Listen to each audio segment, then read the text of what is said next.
Hey there, I am Barb Higgins, and this is 1,000 Tiny Steps. In this podcast, I share my stories of love, loss, triumph, and tragedy as I continue to retrace my steps and ponder what led to the death of my daughter Molly. By doing so, I hope to not only help myself, but to bring purpose and possibility to those who listen. If you are ready to laugh, cry, shake your head in disbelief, then tie, buckle, lace up, or slip on your shoes, and join me as we begin our 1,000 Tiny Steps. Hey everybody, Barb Higgins here, welcoming you to the podcast, 1,000 Tiny Steps. So I'm going to start off right now by saying this. Stop telling me how to grieve. I'm going to add, stop telling me what to grieve. Stop telling me when to grieve. Am I angry in this? No. I have learned in my grief journey that when people say these things to me, when they criticize or attempt to support under the guise of then re-guiding me, it comes from them and something in my behavior that triggers them, and that it really isn't about how or what or where or when or why I grieve. It's about them and their grief. And therein lies the rub, because one of the most common things that people do when they're having an emotion is to project that emotion. They project it onto someone else or something else as a way to build a wall of protection, I think, to separate themselves from whatever it is that's going on. When I really look at the things that have been said to me that have been hurtful or difficult to hear, when I really look at who said them, when they said them, and why they might have said them, I realize that 99% of the time it has nothing to do with me. And that focusing on my actions and my grief is an easy out for them to not have to focus on theirs. So why am I starting this podcast like this? Well, this isn't a scheduled one. You're going to hear it on June 17th, and I'm recording it on June 9th. So very close to when you'll hear it. But it comes to mind because the past few weeks, the month of June, God bless it, so maybe the past 10 days, has given me so many in-my-face experiences or over and over again experiences that I feel like I need to talk about it. So grief. Why do we grieve? Well, we grieve because we're sad, right? What do we grieve? We typically grieve something we've lost. However, sometimes we grieve something we've never had. Sometimes we grieve something we miss. Sometimes we grieve something we wish. The month of June has always been a relief for me since Molly died because it's not May anymore. And when I think back to 2016, I don't have any strong date connections to the month of June. I was in a fog. I was a disastrous mess. When I think of the month of May, it's like I can remember every single day. And therein lies the beauty/ugliness of grief. It doesn't always follow a pattern or make sense. So this week in the life of Barb Higgins is what has always been a sort of letdown week. Track season would be over. The coaching would be done. Maybe New England's is coming up, maybe not. Sometimes New England's was the same day as graduation. Sometimes it wasn't. It will be this year. Track and field New England's, me as a coach. The school year was winding down. Summer vacation was coming. Then I had kids, and so all of their end of the year events, little ceremonies at school, the last day of school celebrations, when they're leaving a certain school and going to a new one, all of it. My own last day of school experiences as a little girl and as a college student and all of that. So June is a month of endings and beginnings, both of which are incredibly triggering to somebody experiencing grief. I was called to do, so I'll start with the event triggering piece first, and then I'll get into the people in my life that have suddenly swarmed up. Concord High School's prom is taking place at the high school, and I talked about it last week. And by the time you hear this, it will be over, and you can look on my social media to see how it went. In that process, I did a whole research history on Concord High School because I want to really understand the history of the prom itself, the levee. In that process, I was at the high school watching a bunch of VHS tapes, and I was asked to introduce somebody, which I'm doing tonight, a woman named Fanny Pickering Minot. And she was this sort of famous woman in Concord, New Hampshire in the late 1800s, the second half of the 1800s into the early 1900s. What makes her significant here is when I did the research to present her well tonight, I drive by her grave anytime I go visit Molly. I've been within 10 feet of her grave for 2 or 3 times a week for the last 9 years. I find that significant. I find that a little God wink, and of course I'll introduce her. She was a loudmouth feminist. She worked very hard to get female-bodied humans into leadership roles in society. She was the valedictorian of her graduating class in high school. and the first valedictorian of her graduating class in college. She went to Wheaton College, which is a small New England college. She angered people. She led. She wouldn't take no for an answer. She was incredibly invested in charitable foundations and service to society. Like many women of her time, the way that you could be involved would be to support initiatives that were exclusive to men.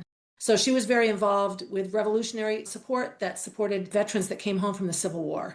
She spent years making sure there were programs to meet the needs of these people that had gone through what they'd gone through. She was just incredibly dedicated to it. She was a 10-year school board member, which is me. So why am I talking about her in this whole grief thing? Well, because here I am in the month of June being asked to take on leadership roles and talk about people and be in front of people. And I do that all the time. Here I am. I say it in public forums. But the journey led me to connections to Molly, connections to my own journey, connections to the fact that I spoke up about a building demolition and it caused me my job. So I look at these similarities. Do I grieve the loss of that job? Every single day.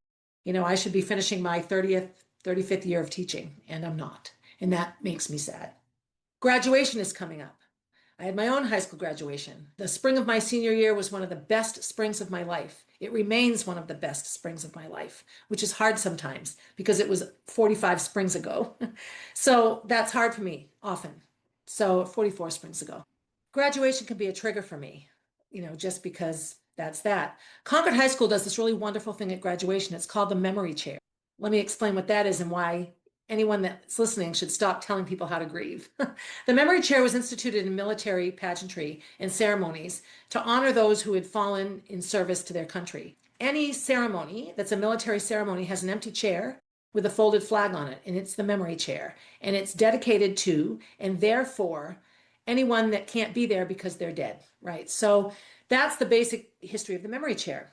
Concord High School instituted the memory chair in 2006, I believe. And it was in honor of Philip and Sarah Gehring. It was the year that Sarah would have graduated high school. Those two were murdered by their father.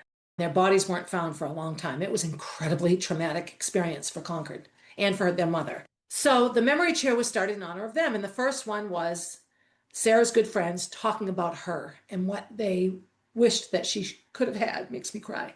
So Gracie graduated in 2019. So 13 years of the memory chair, not insignificant. Molly was 13. So in the years of the memory chair, it was always my favorite part of graduation, both as a teacher and then when I was a school board member and would attend graduation. Students apply to speak and they talk about what or who they're going to talk about in the memory chair. Very typically in the beginning, it was about people that had died in their lives, and they hoped that their recollections of that person and inviting them to the graduation would help others who were listening. But it was primarily, their person. As this tradition morphed, it started to broaden, and suddenly people were talking about things like my grandmother, who couldn't come today because she's in a nursing home, but she raised me because I had no father. So she was my father. So she taught me to tie a tie and how to be a man, so to speak. And his speech was stunning. So his memory chair was for a father he never had and the grandmother that was his father that couldn't be there. That was an eye-opening experience for me. And this was long before I'd lost Molly, obviously. I had lost my job already. It was unbelievable. It was this unbelievable speech. A couple of years after that, a graduating senior talked about she was in the memory chair. Parts of her, because she was horribly mentally ill and suicidal and had missed huge chunks of school because she was so fragile mentally.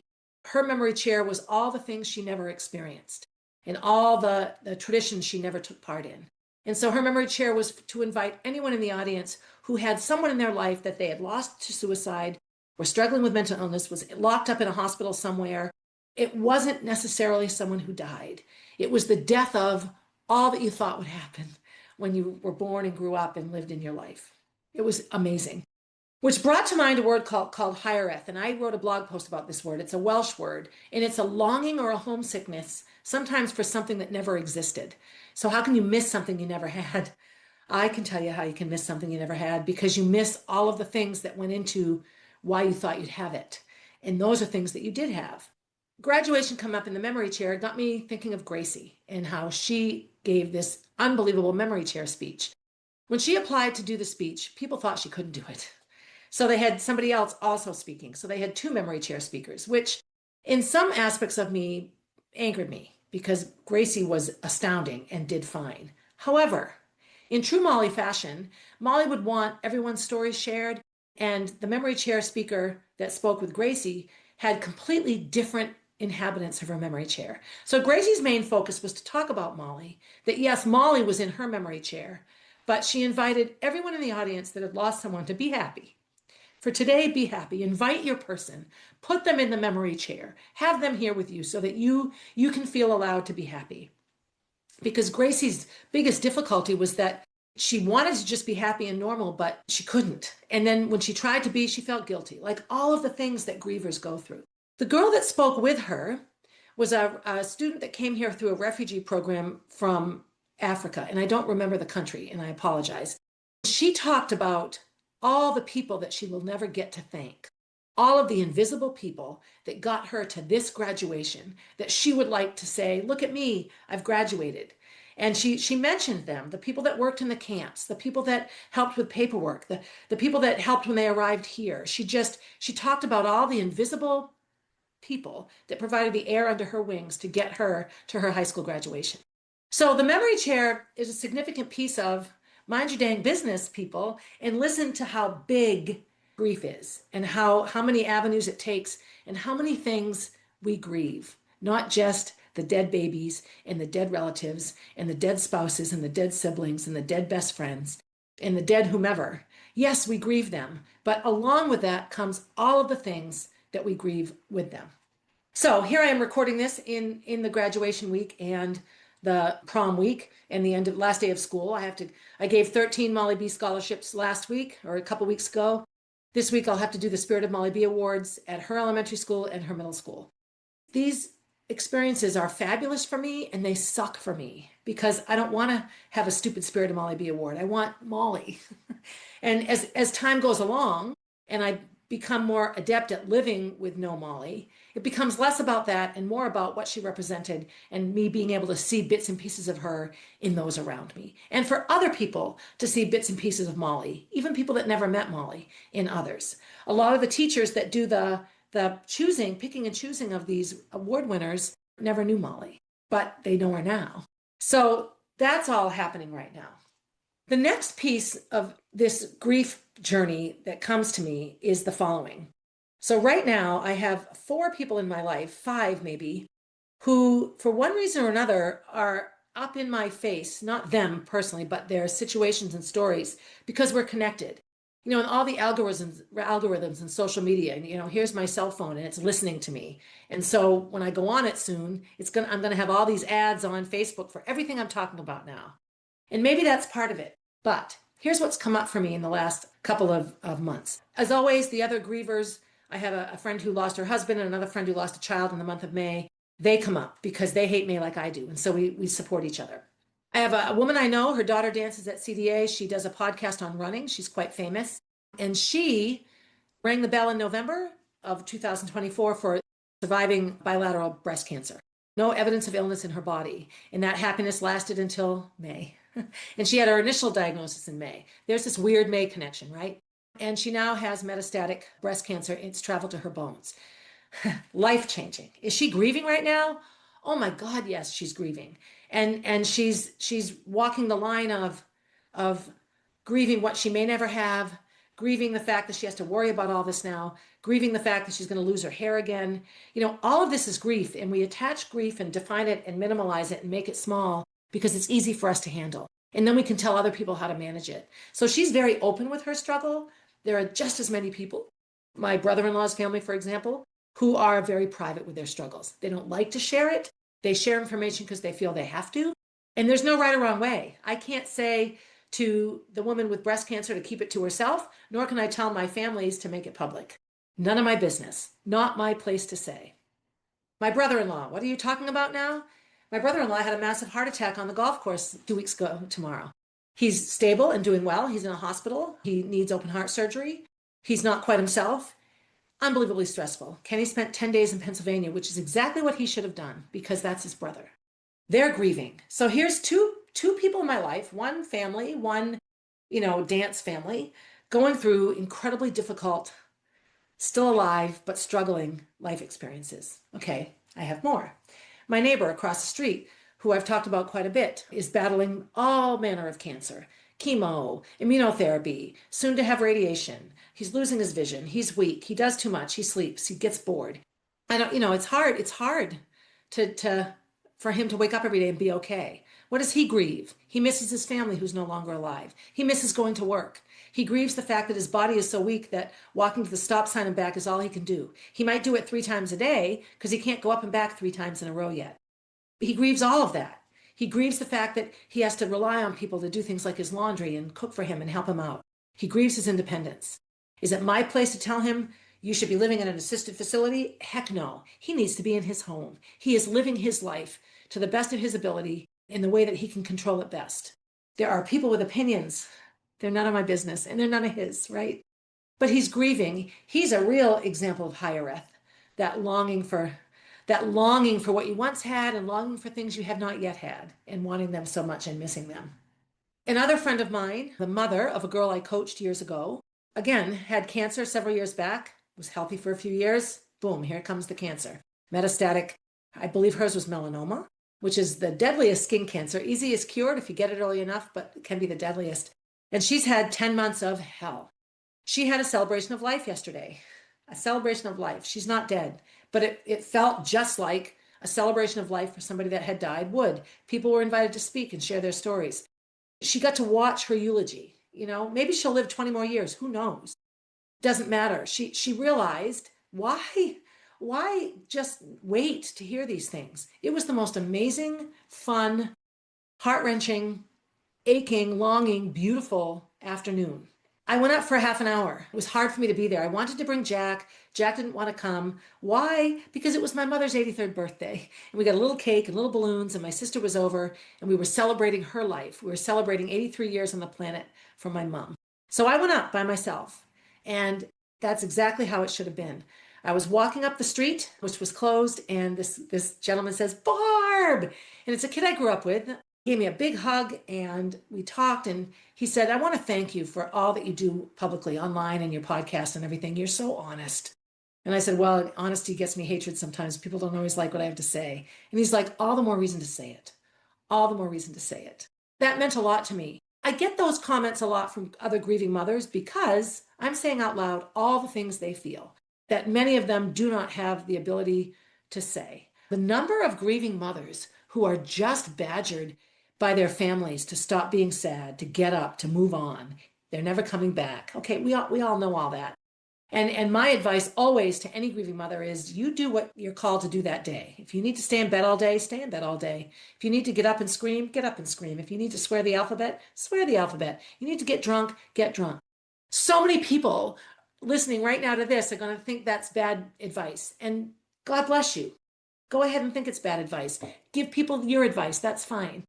But I know for me, the more I push back what I'm going through, the worse it gets. And when you look at any physical, mental, emotional, social, cultural malady, the more you push back, the more it pushes back to you, right? The more anger you give out, the more angry you get back. So sometimes you have to acquiesce and say, okay, flow through me. I believe this is called mindfulness, which is something I struggle with, but at any rate, going up there, when I arrived at the ceremony, at the celebration of life, it was the eulogy part. Had I gone up there with Jack, he would have been out of his mind. He wouldn't have wanted to sit still. He didn't want to listen to these people. He would have wanted to run around and play. And that's not what this was about. So it all worked out the way it was supposed to work out. And Carol's bucket list was primarily to be with people she loved and people that loved her. There you go. So that all happened this month. Something else that happened this month is another local sort of celeb, Jeremy Woodward, started a private Facebook group called Heart Warriors, and I was invited to it. And I'm like, okay, why? I haven't had a heart attack. Well, let me tell you, it's been an unbelievably perfect place for me. So Jeremy had a heart attack that almost killed him, and as he got better, he decided to start Ironheart Jeremy. It's a fitness company. He coaches people. He's done marathons and triathlons. He's unbelievable, is what he is, and he's really taken his heart disease and had it change his life in a good way. So when I was asked to introduce myself, I said, well, I lost a baby at 25 weeks to a heart defect. And I explained what it was and that we donated his body and all the things that have come from the research on that teeny tiny little heart. So I do belong there. I have an amazing cardiac story. And then today, as I got up and I was pondering this podcast episode, I realized that I had a post and it said, "What are you sharing today?" Well, I shared about my brother-in-law and his on the golf course heart attack and that he's still alive and that his heart had created all these other arteries and ways for the blood to get through for years and years and years because he had almost 100% blockage in every artery in his heart. And how is he even alive? And he is. So this is a place that I do belong, even though I wouldn't align myself with heart survivors because I've never had a heart attack. And heart disease isn't huge in my family. Although, I do have family members that have had cardiac issues. So that's happening right now.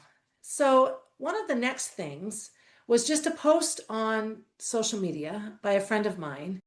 I'm not going to say who it is, but it was an incredible post which I responded to because I get it. I understand it. Here's the post. Tell me this isn't into the big piece of my life right now. When a parent gives you things they have saved over the years about you, it's so sad. When they say maybe me or my kid would want them, what do you say? I guess thank you works, but it's not because they plan to pass anytime soon. But it does tell you that the need for them to have these items is changing. It's a bit of a shock and confusion. It's a quick reminder that everyone is older. The time they would still have these saved is closer to an endpoint. Tough to think about, even though you understand that. It's a weird feeling. It makes me go through a sort of life review that brings the sadness of the latter part of our stories. We all experience it. Doesn't make it easier. Wish it didn't end or at least got to start over and over after each end. Oh my God. Here's what this brings up for me. And the person that wrote this has suffered profound loss. He lost a sister to suicide years and years and years ago. She was right around my age, a little bit younger. He understands all manner of loss and confusion in life. This is higher eth. This is Erik Erikson's life stages and how when you get to the latter stages of life, a lot of what you go through is regret and remorse and wanting to make it right and fix it and relook at things. It's part of this massive circle. And his ending about wishing that you could have a new beginning at the end of every end reminds me of a couple of things. Jack is obsessed now about when I'm a baby again, blah, blah, blah. When I'm 3 again, blah, blah, blah. And every day he wakes up and asks, is he 5 yet? And so then I had to tell him that he would never be 3 again, that he'll only get bigger and older. And you could see it in his head. It reminds me of Molly. And she sobbed her last day of school, leaving Walker School, because she knew that that building wouldn't be a school anymore. And she knew that she'd never see her second grade teacher again because she was moving away and she couldn't get a handle on it. She wanted to start over and have it again one more time. She was just homesick for it before it was even over. And then it reminded me of my third grade, last day of school, third grade, when I left Dewey School and walking home in the rain with Suzanne Ward. And we're carrying our stuff and I cried and cried and cried because I didn't want it to end. I didn't want it to stop. I wanted it to stay. All of this comes to mind. And who's coming home today as I record this? Gracie. What are we doing today? We're finally organizing and cleaning out Gracie and Molly's dance closet. And we're taking all the Molly stuff off the wall. Do I want to? Not really, but it's time. We need to repaint the wall. And it's time to recreate a wall that incorporates all that Molly was, not just the wall she set up in the last December of her life, right? Not just that. It's all of it, the stuff we need. It reminds me of things that we've thrown away now of Molly's that I couldn't throw away 3 months ago or 6 months ago, things I've given away. There are times that I clutch onto these things and I don't want to let them go. And then finally I do. I have a hard time when people tell me not to assign importance to things. The things themselves aren't important. Molly's clothing is just fabric. But when I smell it and look at it and picture her wearing it, it represents something much bigger. And if all I have is the shirt that represents that, then that's important to me. In our digital age, now we can keep track of it all. I can take a picture of it and remember the shirt forever. And it's there on my computer, on my phone, or on the cloud forever and ever. I can find the shirt and look at it. All of this is happening right now, in the midst of all of these Facebook posts and social media posts and memes. And it's mostly in my support groups, these aching mothers who think, yes, I know, my child's been gone 8 months, but it feels like yesterday. And I think, oh my God, 8 months, that's nothing. 5 years. 5 years is how long it takes to begin to be okay. And anyone I've spoken to that's beyond 5 years acknowledges that's a pretty accurate measurement. That at year 5, a subtle little corner is turned. All of it sort of calms down a little bit. not a lot, but a little. And it just becomes a bit more manageable. So why am I doing this? Why am I doing this impromptu podcast episode that isn't, batch recorded months ahead of release? Well, because sometimes I need to tell it to you now. So are you grieving? I'm sorry that you're grieving, and I'm happy that you get to grieve. And I'm hopeful that what you get from your grief shows you something wonderful and beautiful. I'm hoping that you learn from your grief, and this part of it you can share with someone else, whether or not you know they need it. Are you upset about someone else's grief? Then get in your car and be upset about it by yourself. Say all the mean, nasty things you want to say about somebody else in their grief process that pisses you off, because you're allowed to be angry. And then quietly support your grieving friends. Do you desperately want to say something to a friend? Practice it in the mirror first, right? Make sure that what you're going to say in response to somebody else's grief or loss or struggle or journey or illness or diagnosis or whatever is helpful to them, not helpful to you. I always end my podcast episodes saying, be good to yourself. And I mean that. Sometimes we're very, very quick to be cruddy to ourselves. But if being good to yourself comes at the expense of someone else, and this is a massive political issue right now, when rights become infringements. If helping yourself is going to hurt someone else, even if that someone else is far away, maybe even if you think that someone else deserves the hurt, you're not helping yourself. You're perpetuating an illness or an anger or a resentment or something that's not well. If the universe has shown me anything, it's that being asked to present an award to somebody that's been dead over 100 years because she had the guts to stand up at a time that women weren't allowed to, and said things that pissed people off. If this comes after finding out that Concord, and Concord High School in particular, has been a leader in equality for males and females, for boys and girls, for men and women, through many things, if this happens at a time of year that's really hard for me, in a month that signifies new endings and new beginnings, year after year after year, if all of these people having illnesses and deaths and experiences and grief and all of this social media gobbledygook around get over it, all happening at once. I was supposed to do this convoluted, weird, emotionally charged, locally based podcast episode. And so that's why I did it.